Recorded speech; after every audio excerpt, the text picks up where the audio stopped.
Hey, happy day. You know, whether or not man's activity can actually impact our planet's climate change is a debate of our time, really. It's a big debate. It goes on and on. There are arguments on both sides, but the debate really is unresolved. But not to the Democrats in Sacramento, California, because recently they did a new mandate. They like mandates, right? And this one says that you can no longer sell or buy new products run by small gas-powered engines, including leaf blowers, lawnmowers, and portable generators. Talk about putting a whole bunch of small businesses out of business. I mean, how bad is that? I mean, it's a huge obstacle. I mean, are you going to find something with a battery that can work 8, 9, 10 hours a day? I don't think so. A leaf blower, there's a lot of people, the weather's nice in California. I mean, hey, look around. I even hear some birds singing today. Nice weather. And not like Edmonton. I talked to somebody there this morning. It's 40 below. There's a difference of over 100 degrees between Edmonton and where I am right now today. That's why I moved. Just saying. But you know what? I gotta say that this is outrageous. All of these people that are using their lawnmowers and a variety of other things to work. Landscaping's a big business down here. Now they're out of business, all because of some wacko who is a wacko. He'd be a liberal.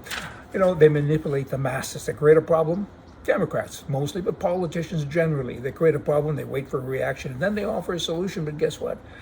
Those that offer the solution really are the people who caused the problem in the very first place. And the solution always ends up with more power to those who started the problem and less power and rights to the taxpayer, to the people who supposedly are in charge. This isn't new stuff, you know, liberals and corrupt social path politicians. They've been around for a long time. I mean, they've done this literally for thousands of years. People, wake up, ignore them, don't listen to them. When a politician hits you every day with a 2x6 and then hits you with a 2x4, people tend to say thanks. You got to get past that. You got to hit him back, or something. You know, once I was on the Amazon River, captured by natives. They were taking me to the camp. They were headhunters. It's a terrible place to be headed, but I had to throw that in. Just heard that recently. We constantly do hear that 1,300 people a day, every day, died from COVID. By comparison, 2,000 people die each day of cancer and 1,600 from heart disease, and there's no coverage for these deaths. All the deaths and pains and stuff, all of that coverage comes from media, mostly on the left. It's always about COVID. That's all you hear, COVID. We're all spooked to death about COVID. Vaccine mandates in New York. About 4 months ago, the governor, then Governor Cuomo, announced that a vaccine mandate for healthcare workers, and if you don't comply, I'm going to terminate you. I'm going to fire you. Guess what? 31,858 healthcare workers at nursing homes, hospitals, and other health providers, they were fired. They've lost their jobs. 2,350 nursing home staffers alone were fired for not complying. Holy smokes, that's a lot of people. And now last year's heroes are this year's scapegoats. And all of a sudden with this new round of COVID that is just a cold, that's all it is. But everybody's acting up now. And guess what? In New York, they're saying, we're going to bring in the army. We're going to bring in the military. And they are. 120 doctors came, 120 to replace 32,000. Good luck with that. And this is just New York. It's happening all over the nation in the U.S. Canada, not so much. People are complying more, and I wish they didn't and wouldn't, because 99% of the people that get COVID recover. And those who don't mostly are older. Their best before date is up, and there's a whole bunch of stuff. Not all, I get it, but you gotta look at the stats and look at the percentages. In Canada, the COVID unvaccinated now, they're treated like lepers. They can pay taxes, but they can't access community centers. You can donate your organs, but you can't receive an organ. You can't get blood. You can give blood. No, you can't anymore. Pardon me. Your taxes, they bail out restaurants, but you can't even go inside a restaurant. You can't eat in one, but your taxes bail them out, right? Same with airplanes.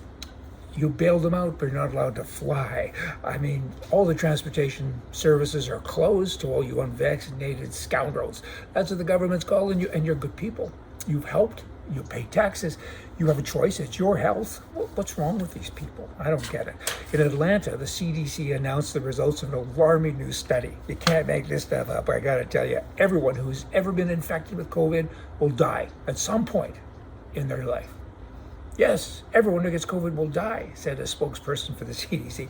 Maybe not immediately, but at some point in the future, y'all are going to die. Do you think? What a dumbhead. Diane Francis. I kind of like her. I've always enjoyed her articles. She writes for the National Post. in Canada, and she's American. She's been in Canada for a long time. She's kind of right-wing, I think, but I don't like what she's saying here. Make the unvaccinated pay for their own health care in Canada. Do you think the unvaccinated will continue to strain healthcare systems and force hospitals to postpone surgeries or turn away other Canadians who need treatment for other illnesses? Well, you're not quite right. Hospitals have always been overloaded 10 years ago, 20 years ago. They're always having people sleeping in the halls, Diane, kind of get with the program. Okay, though, let's chat about smokers and fat people. Who pays for this free medical stuff? Oh, smokers and fat people. Who knew? They don't talk about a burden on the system, not enough hospital beds for fat people. I mean, come on, you're going to start breaking down, this into tribes, more tribes of people? I don't think so. That's not good and it's stupid. Ontario schools will no longer require teachers to pass a math proficiency test due to racist disparities. These people are dumb as sticks. I mean, are you kidding me? The Ontario Superior Court of Justice has deemed math proficiency tests for teachers unconstitutional due to the racial thing, right? Ontario teachers no longer need to pass basic math in order to teach basic math. Well, then on my way home tonight, hold it, I am home.